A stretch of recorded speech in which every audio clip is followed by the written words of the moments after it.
అందరికీ నమస్తే. నా పేరు టిఆర్ టీవీ తిరుపతి. నిన్న నేను నా సోషల్ మీడియాలో ఒక వీడియో పెట్టడం జరిగింది. ఒక కేంద్ర మంత్రి మేనలుడు ఒక అమ్మాయిని ఇబ్బంది పెట్టిండనేటటువంటి వీడియో నేను చేయడం జరిగింది. దాదాపు ఒక గంట సేపు మాత్రమే నా ఇన్స్టాగ్రామ్ లో ఆ వీడియో ఉంది. ఆ తర్వాత నేను ఆ వీడియోని ప్రైవేట్ లో పెట్టడం జరిగింది. సో నిన్ననే నేను ప్రైవేట్ లో పెట్టేసిన. నాకు ఒక పర్సన్ ఫోన్ చేసి ఇట్లా ఇష్యూ ఉంది, పలాని వ్యక్తి ఇట్లా ఒక అమ్మాయిని ఇబ్బంది పెట్టిండు అని చెప్పి ఆ ఇన్ఫర్మేషన్ నా దగ్గరికి రాగానే ఒక వ్యక్తి చెప్పగానే నేను మళ్ళీ ఆ వ్యక్తికి 2-3 టైమ్స్ కాల్ చేయడం, ఆయన లేదన్నా కన్ఫర్మ్ ఇది పక్కా ఇన్ఫర్మేషన్ ఇది అని చెప్పగానే నేను ఆ ఇన్ఫర్మేషన్ ని సోషల్ మీడియాలో పెట్టడం జరిగింది. ఆ తర్వాత నాకు అనిపించింది ఏంటంటే ఏదో మిస్కమ్యూనికేషన్ ఉంది, కావాలనే మరి ఇట్లా చెప్పిండ్రేమో, లేకపోతే కావాలనే నాతో వీడియో చేపించడానికి ఇట్లేమన్నా చెప్పిండ్రేమో అని అనుకుని నాకేదో తేడా కొట్టి ఆ వీడియోని నేను ఇమీడియట్లీ ప్రైవేట్ లో పెట్టడం జరిగింది.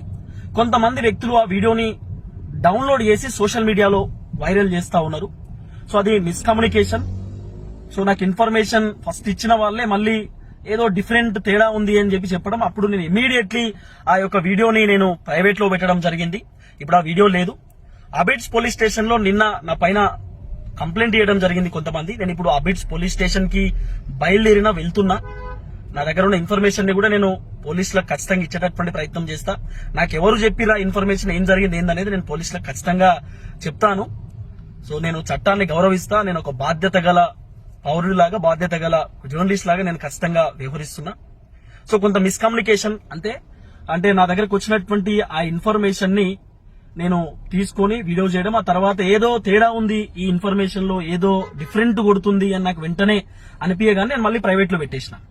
సో కాబట్టి ఉన్నది ఉన్నట్టుగా చెప్పడమే మనం స్టార్టింగ్ నుండి చేసింది.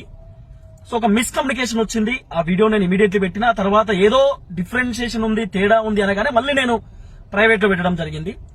మనం ఖచ్చితంగా చట్టాలను గౌరవిస్తాం, న్యాయస్థానాన్ని గౌరవిస్తాం, పోలీసులను గౌరవిస్తాం. నేను ఇప్పుడు ఆల్రెడీ వెళ్తున్నా పోలీస్ స్టేషన్ కి. పోలీస్ స్టేషన్ నేను వివరణ ఇచ్చేటటువంటి ప్రయత్నం చేస్తా. ఇన్ఫర్మేషన్ ఇచ్చినటువంటి సంబంధించినటువంటి అంశాన్ని కూడా నేను అక్కడ ఖచ్చితంగా చెప్తాను.